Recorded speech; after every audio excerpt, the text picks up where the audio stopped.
GRG Sleep Story. Before there was earth, sky, or sea, there was chaos, a dark, formless void, endless and silent.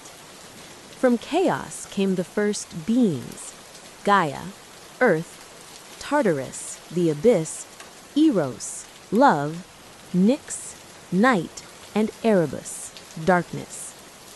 Gaia, the great mother, gave birth to Uranus, the sky, to cover her, and together they created the world. Their children were the Titans, the giants, and the fearsome Cyclops, one-eyed smiths of fire. But Uranus feared his children's power and locked them deep within the earth. Gaia groaned in pain and rage, and from her sorrow a plan was born. She forged a sickle of adamant and gave it to her youngest son, Cronus. One night, Cronus ambushed his father and struck him down. Uranus's blood fell upon the earth, creating the Furies, giants, and from the sea foam, Aphrodite, goddess of love. Cronus became king of the world, but prophecy whispered that one day his own child would overthrow him, just as he had overthrown his father. Cronus married Rhea, his sister, and ruled over a golden age. But fear ruled him. Each time Rhea bore a child, Cronus swallowed it whole. Hestia, Demeter, Hera, Hades, Poseidon, all consumed, trapped alive in his belly of darkness. When the sixth child was born, Rhea could bear it no more. She wrapped a stone in swaddling cloth and gave it to Cronus. He swallowed it, thinking it his son. Meanwhile, the real baby, Zeus, was hidden in a cave on the island of Crete. Nymphs fed him milk from the goat Amalthea, and warriors called the Curetes clashed their shields to drown his cries. When Zeus grew strong, he returned to challenge his father. With the help of the goddess Metis, he gave Cronus a potion that forced him to vomit up his siblings, full-grown and furious. The gods united, and war began. For 10 years, the Olympians, children of Cronus, fought the Titans. Thunder shook the skies, mountains split, and the earth burned. Zeus freed the Cyclops from Tartarus, and in gratitude, they forged for him his greatest weapon, the thunderbolt. For Poseidon, they made the trident. For Hades, the helm of darkness. With these gifts, the young gods triumphed. Zeus hurled lightning that shattered the Titans' strongholds. Hades' helmet made him unseen, striking terror in their ranks. Poseidon sent earthquakes through the land. At last, the Titans were defeated. Zeus cast them into the pit of Tartarus, guarded by monsters of shadow. Now Zeus ruled the heavens from Mount Olympus, with his brothers ruling beside him. Poseidon, lord of the seas. Hades, lord of the underworld. The world was divided.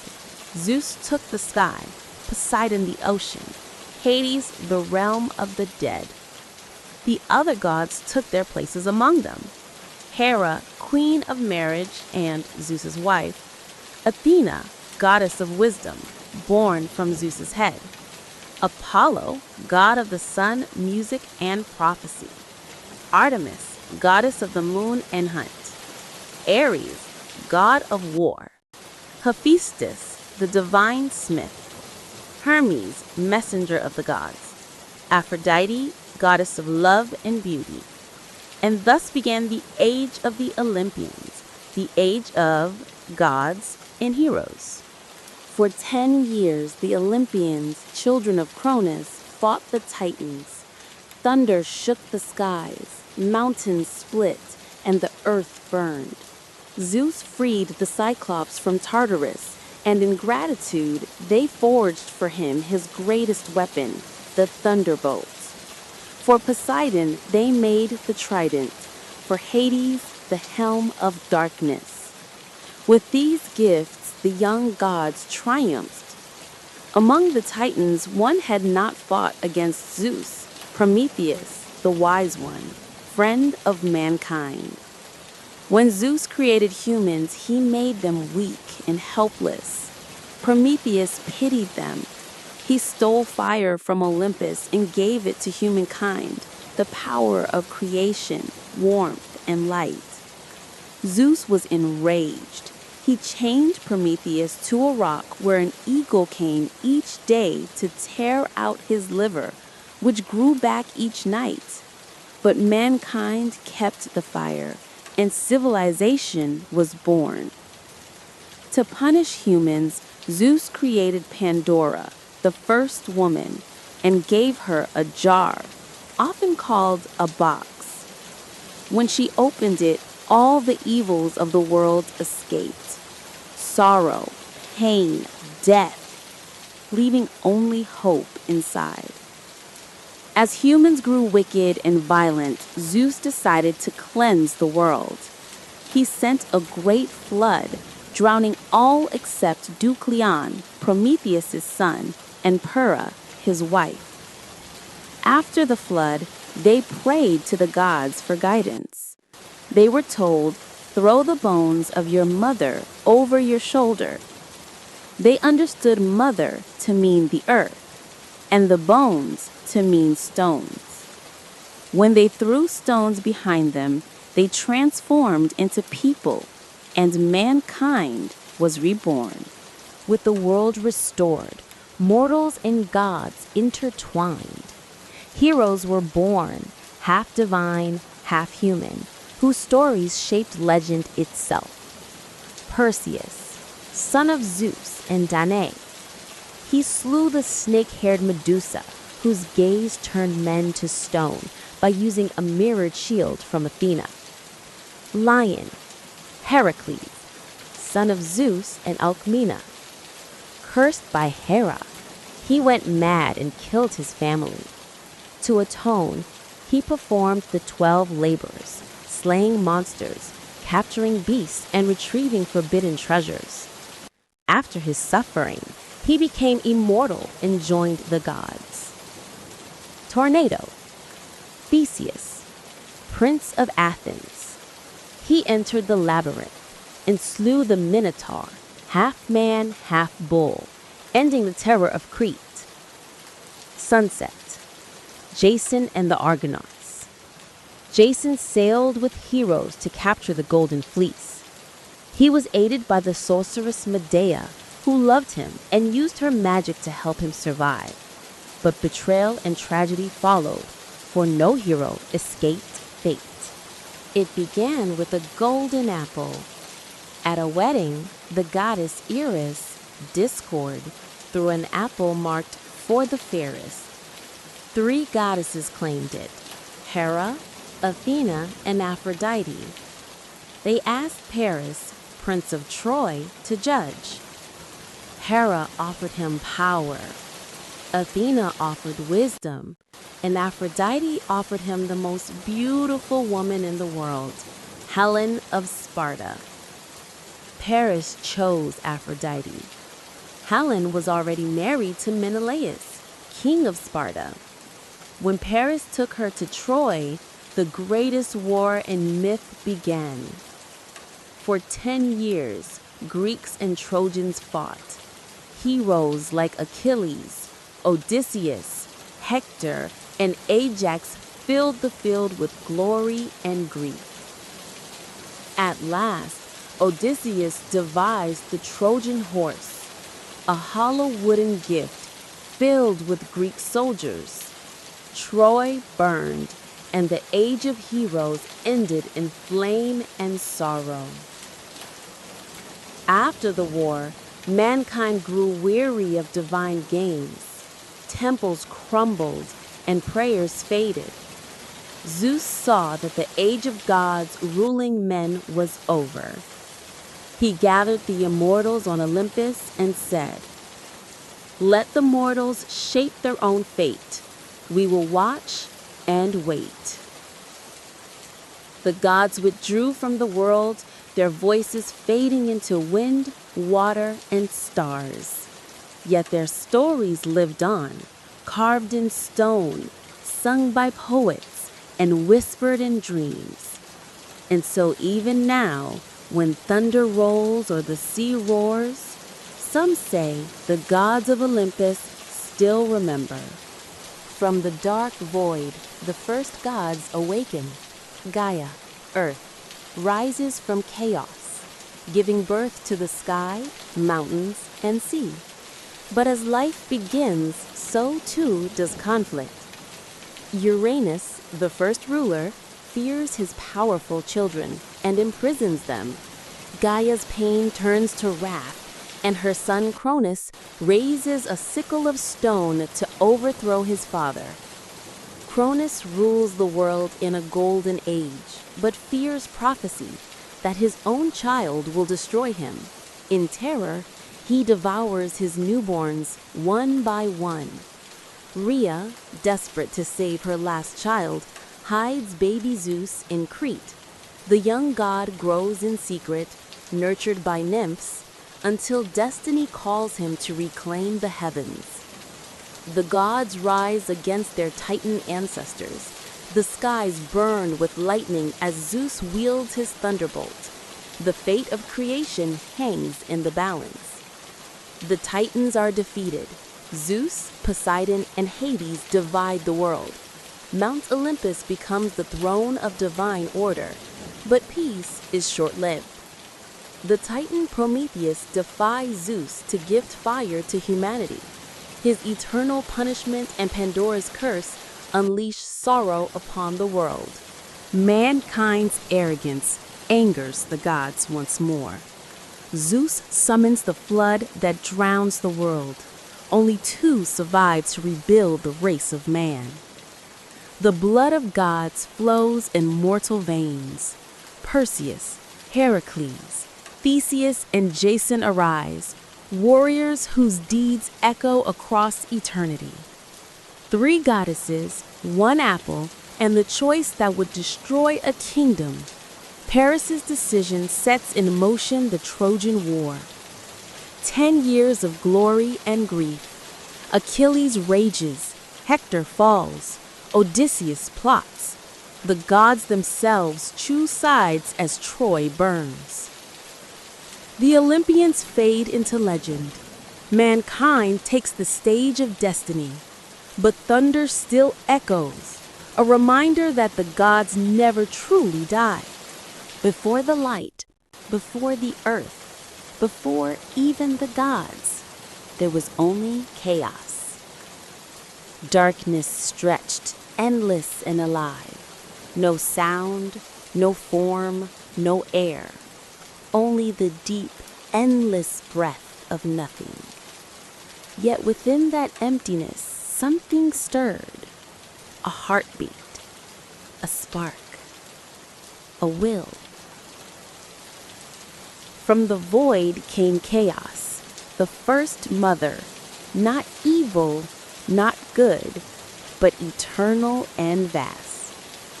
Her breath gave shape to the first currents of existence, swirling mists of energy that shimmered like thought. Then, from her, came Gaia, the earth, solid, patient, fertile, her skin the soil, her bones the mountains, her heart the molten fire within. Where Gaia lay, flowers burst into being. Where she dreamed, valleys formed. From chaos also came Tartarus, the deep abyss, darker than night, a prison for what even gods would fear. And with them was born Eros, the spirit of love, unseen but powerful, the first force to bind all things. As eons passed, Gaia grew lonely under the empty heavens. She longed for a companion, someone to share her endless expanse. So she lifted her voice, deep as thunder beneath oceans. From me, let the sky be born, vast and eternal, to shelter the earth. And so Uranus, the sky, unfolded above her, blue and shining with endless stars. He looked upon Gaia and said, "You are beautiful, Earth Mother. Together we shall fill the void." Their love was the first union of heaven and earth. From their embrace came the first life, mighty beings known as the Titans, 12 in number, radiant and terrible. They were vast and immortal. Oceanus, lord of the sea rivers. Hyperion, the sun. Thea, light. Kronos, Rhea, Iapetus, and others who would shape the world to come. And when the Titans' laughter shook the air, even Chaos herself smiled. But not all of Gaia's children were fair. From her union with Uranus also came the Cyclops, one-eyed giants of thunder and flame, and the Hecatoncheires, monstrous beings with 100 hands and 50 heads. Uranus looked upon these children with disgust. "Hide them," he commanded coldly. "They are too hideous for the light. Let them be buried deep within your heart." Gaia wept as she obeyed. She hid her children inside herself, within the caverns and roots of the world. Their cries thundered beneath her soil, shaking her mountains with pain. As ages passed, her sorrow became anger. Her womb, the earth itself, trembled with vengeance. "My children suffer while he reigns in arrogance," Gaia whispered.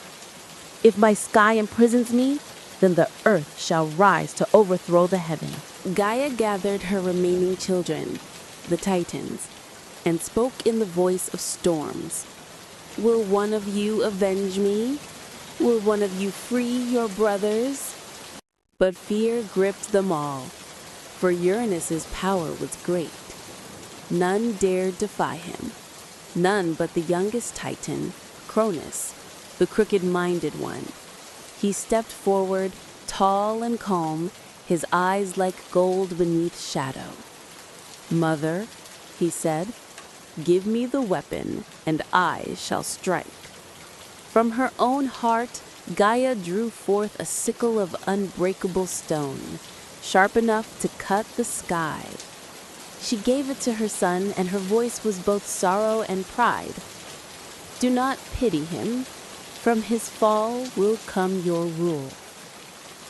That night, as Uranus descended to lie with Gaia, Cronus waited among the shadows of the mountains. The stars above were cold witnesses. When the sky embraced the earth, Cronus struck. The stone sickle flashed, and with one stroke, the heavens bled. Uranus cried out, his voice shaking eternity. His blood fell upon the earth, and from it were born new beings. The Furies, avengers of wrong, the giants, creatures of war, and from the foam upon the sea, Aphrodite, goddess of love and desire. Uranus, broken and cast down, cursed his son with his last breath. "As I have fallen by my child's hand, so too shall you fall by yours." The stars dimmed as the sky retreated. Cronus rose drenched in the light of victory.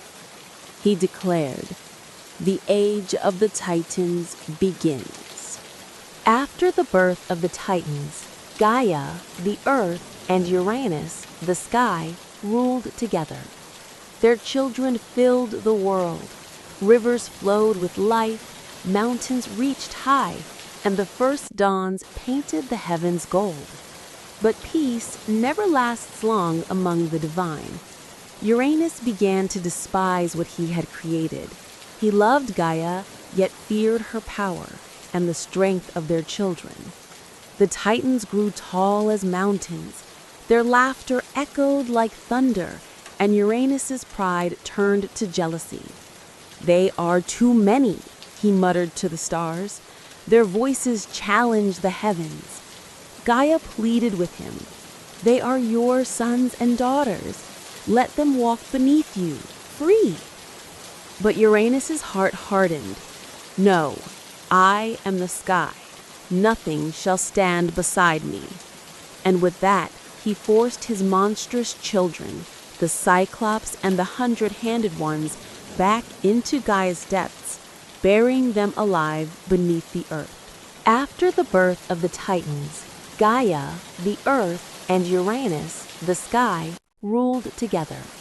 Their children filled the world. Rivers flowed with life, mountains reached high, and the first dawns painted the heavens gold. But peace never lasts long among the divine. Uranus began to despise what he had created. He loved Gaia, yet feared her power and the strength of their children. The Titans grew tall as mountains. Their laughter echoed like thunder, and Uranus's pride turned to jealousy. "They are too many," he muttered to the stars. Their voices challenged the heavens. Gaia pleaded with him. "They are your sons and daughters. Let them walk beneath you, free." But Uranus's heart hardened.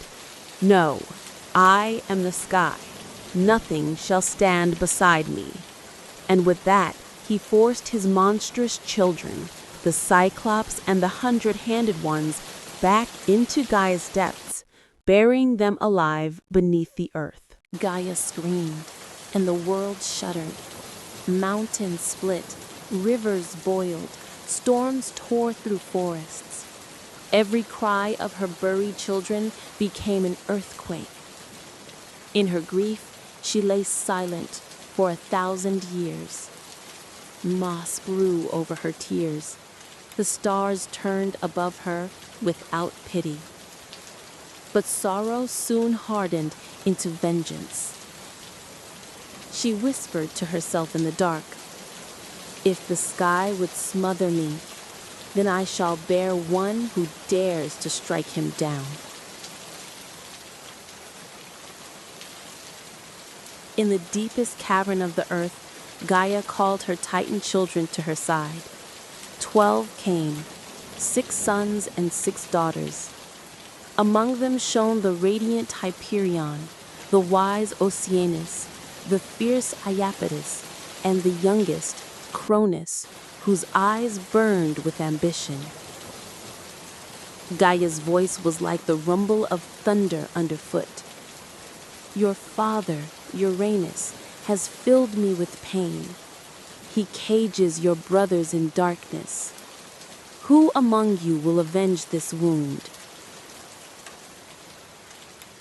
The Titans looked to one another in fear. To raise a hand against the sky was to invite eternal wrath.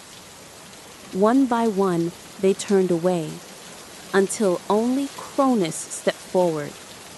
He said, "I will, for I am not afraid of the stars." A grim smile touched Gaia's lips. From her own heart, she drew a blade of black stone, sharp as truth, cold as night. She placed it in her son's hands. "Then take this, my child, the sickle of adamant. Strike swiftly when your father descends, and know that you do this not for hatred, but for freedom." Cronus knelt before her. "I shall not fail you, mother."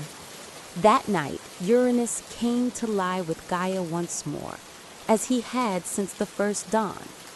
He stretched his vast form over her, and his stars burned bright, unaware of the shadow waiting below. Hidden in the folds of the mountains, Cronus waited, the sickle gleaming in his hands. Gaia whispered to him through the soil, "Now, my son, end it." With a roar that split the heavens, Cronus struck. The sickle cut through the sky, a wound so deep, the stars themselves wept. Uranus fell back, his cry echoing across eternity. His blood spilled upon Gaia's body, each drop birthing strange new beings. The giants, born of rage, the furies, spirits of vengeance. And from the sea foam, where the blood met the waves, a single figure rose. Aphrodite, the goddess of love and beauty. As Uranus fell, he cursed his son. "You have done what no god should. But mark my words, Cronus. As you have overthrown me, so too shall your own child rise against you." Cronus lifted the sickle high, the stars still burning red above him. "Let the old sky fall. A new age begins." And so ended the rule of Uranus, the first king. The Titans rejoiced. They crowned Cronus their lord, and he took his sister Rhea as his queen. Together they ruled from a golden throne atop Mount Othrys. Under their reign, the earth flourished. Rivers ran clear, harvests grew without end, and mortals lived in peace. This was called the Golden Age. The Cyclopses and hundred-handed ones were freed, though they fled into the depths, fearing the light. Cronus sat upon his throne, the sickle resting at his side. But though his rule was just, he could not silence the whisper of his father's curse. "As I have fallen by my child's hand, so too shall you fall by yours." At night, Cronus dreamt of shadows, of children not yet born, holding the same blade he once used. He would wake drenched in sweat, clutching his chest, staring up at the silent stars. Rhea would sometimes find him staring into the sky. "What troubles you, my love?" she asked. Cronus would only shake his head. Nothing, only the weight of kingship. But the truth was darker. He had begun to fear time itself, the slow march of generations. In secret, he visited Gaia. "Mother," he said, "the curse, is it true? Will my child destroy me?" Gaia's eyes were ancient and sad. "The cycle cannot be broken. The seed of power always devours its root." Cronus left in silence, his heart blackened by fear. And when Rhea's first child was born, a beautiful boy with eyes like sunlight, Cronus wept. Then he swallowed the baby whole. After the fall of Uranus, Cronus, son of earth and sky, ruled the cosmos. His throne rose high upon Mount Othrys, and from there he commanded all the heavens, the seas, and the underworld below. Beside him sat his queen, Rhea, radiant and wise. Together they brought order to the world. Under their reign, rivers flowed in silver ribbons, the winds carried songs instead of storms, and mankind lived without war, hunger, or sorrow. It was an age of gold, the first and most perfect age of the world. The Titans roamed freely. Hyperion, the light-bringer, drove the sun across the sky. Selene, his sister, guided the moon through its silent path. Oceanus encircled the earth with his endless stream. Atlas raised the vaults of heaven upon his mighty shoulders. And for a time, even Gaia, the Earth Mother, rested in peace. But deep inside Cronus's heart, a single wound never healed: his father's curse. When Uranus had fallen, his last breath carried a prophecy. As I have been overthrown by my son, so too shall you be cast down by yours. Those words haunted Cronus like thunder and silence. He feared time and the children yet to come. Rhea, unaware of his torment, came to him one dawn and said softly, "My king, a child grows within me, the heir of your golden reign." At first, Cronus smiled, but then the prophecy burned in his memory. The smile withered, his eyes darkened. "An heir?"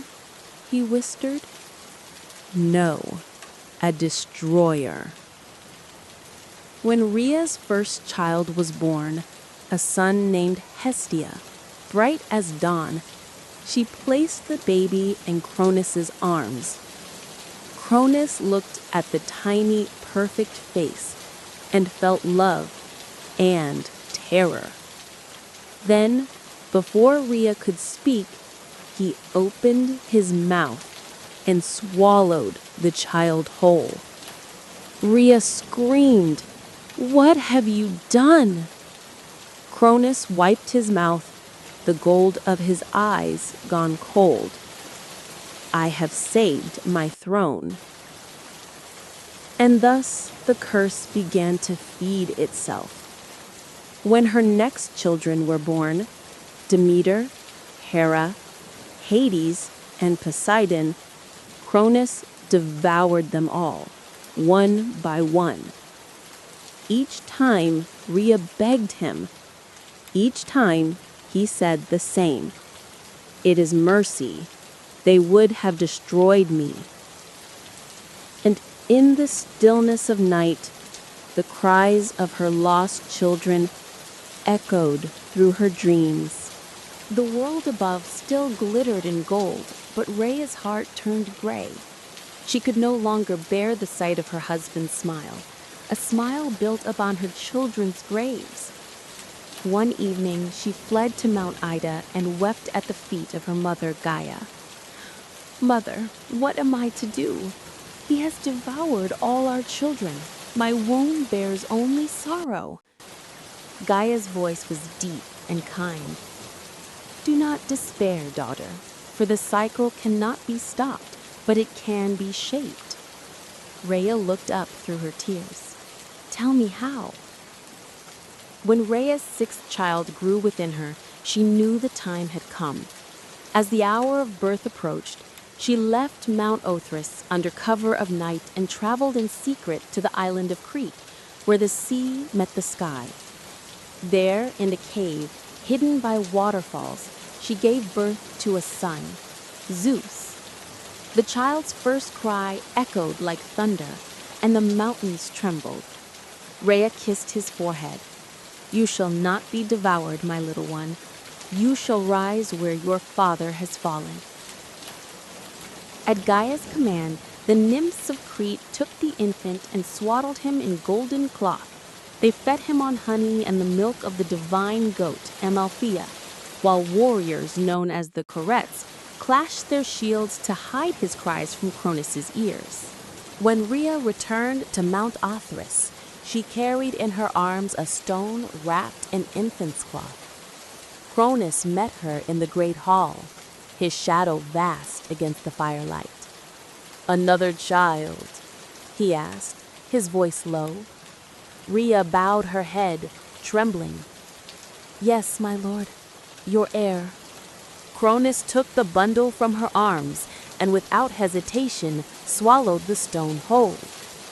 He sighed and closed his eyes. "Now, at last, I am safe."